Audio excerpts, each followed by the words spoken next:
Este vídeo faz parte do programa Vídeo Mukt, um trabalho que nos libera porque ao aprender descobrimos que podemos ensinar, que também, ensinando, podemos aprender e nos divertir.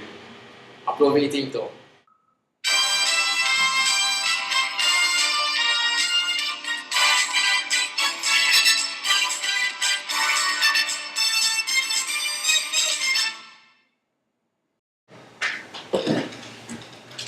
Boa tarde!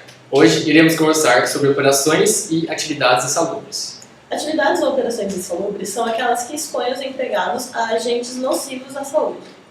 Esses agentes nocivos à saúde estão classificados de três maneiras. Agentes físicos, que são ruídos, calor, radiação, frio, vibrações e umidade. Agentes químicos, que são poeira, vapores, gases, névoas e fumos. E agentes biológicos, micro-organismos, vírus e bactérias. Caso algum desses agentes esteja acima do limite de tolerância, gera-se um risco de insalubridade ao ambiente de trabalho. E para o maior aprofundamento deste assunto, iremos chamar agora a doutora Natália Felício, especialista em leis trabalhistas. Olá! Complementando o que já foi falado sobre a insalubridade no trabalho, de acordo com o artigo 189 da Consolidação das Leis Trabalhistas, o trabalhador será amparado pela norma quando a atividade atingir níveis críticos determinados. Trabalhador brasileiro, você sabia que se você trabalhar em um ambiente insalubre, você deve receber um acréscimo salarial? Doutora Natália, você poderia nos explicar melhor sobre isso? Claro, Felipe. De acordo com o artigo 192 da CLT, o exercício do trabalho em condições insalubres, acima dos limites de tolerância estabelecidos pelo Ministério do Trabalho, assegura a percepção de adicional, respectivamente de 40%, 20% e 10% do salário mínimo da região, segundo se classifiquem os graus máximo, médio e mínimo. E, doutora Natália, quais seriam as medidas para a neutralização ou eliminação da insalubridade? Adriana, segundo o artigo 191 da CLT, podemos neutralizar ou eliminar a insalubridade através da adoção de medidas que conservem o ambiente de trabalho dentro dos limites de segurança, ou através da utilização de equipamentos de proteção individual ao trabalhador, que diminuam a intensidade do agente agressivo a limite de tolerância. É importante ressaltar também que cabe às delegacias regionais do trabalho, comprovada a insalubridade, notificar as empresas, estipulando prazos para sua eliminação ou neutralização. Obrigado pela sua participação, doutora Natália.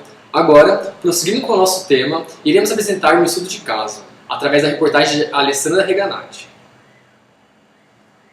Boa tarde! Para ilustrar melhor o tema do Jornal Mukt de hoje, vamos apresentar alguns exemplos de ambientes insalubres. Existem três tipos de agentes: os físicos, os químicos e os biológicos. A insalubridade por agentes biológicos é a relação das atividades que envolvem agentes biológicos e cuja insalubridade é caracterizada pela avaliação qualitativa. Como exemplos de insalubridade de grau máximo, temos trabalhos ou operações em contato permanente com pacientes em isolamento por doenças infecto-contagiosas, bem como objetos de seu uso, não previamente esterilizados, esgotos, galerias e tanques e lixo urbano, coleta e industrialização. Além disso, a transmissão pode ocorrer por contato direto ou indireto, vetor biológico ou mecânico ou ainda pelo ar. Um exemplo de insalubridade biológica é o caso dos profissionais de limpeza, asseio, conservação e coleta de lixo. Em maio de 2012, a Comissão de Assuntos Econômicos os classificou como atividades insalubres, estabelecendo assim um acréscimo na sua folha de pagamentos.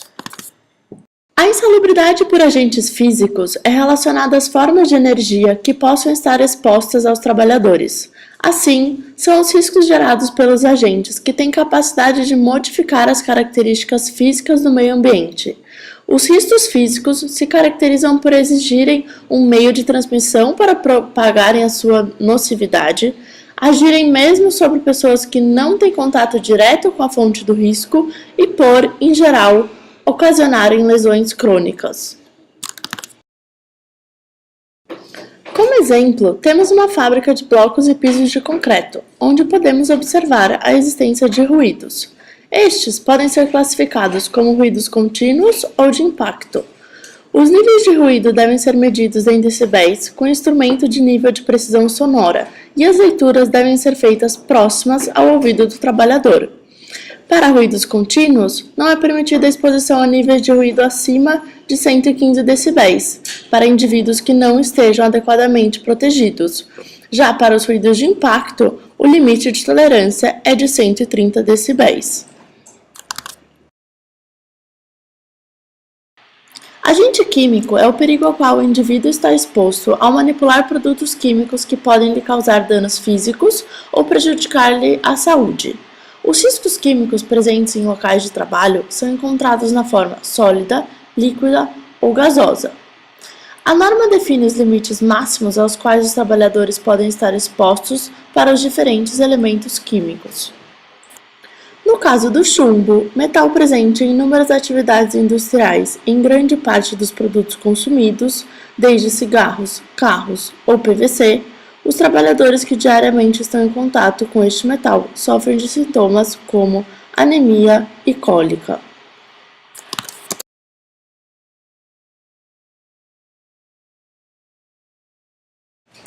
Obrigada, Alessandra. Finalizando o nosso jornal, fique com o nosso quiz interativo. Muito obrigada e até a próxima semana. Boa tarde.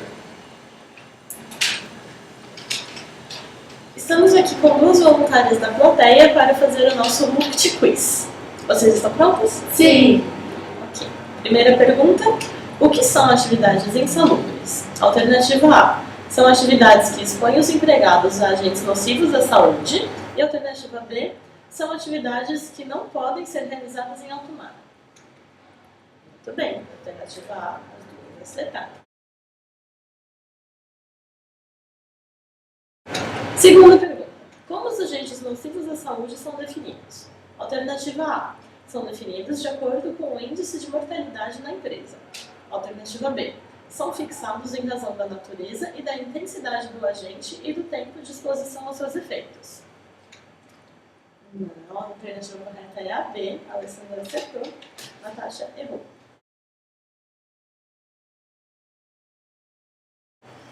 Terceira pergunta: os trabalhadores não podem nunca ser submetidos a agentes nocivos? Alternativa A: podem, desde que estes estejam abaixo do limite de tolerância e utilizem os equipamentos de proteção adequados. Alternativa B: não, as empresas devem, acima de tudo, prezar pela saúde dos trabalhadores, não permitindo o contato com agentes nocivos.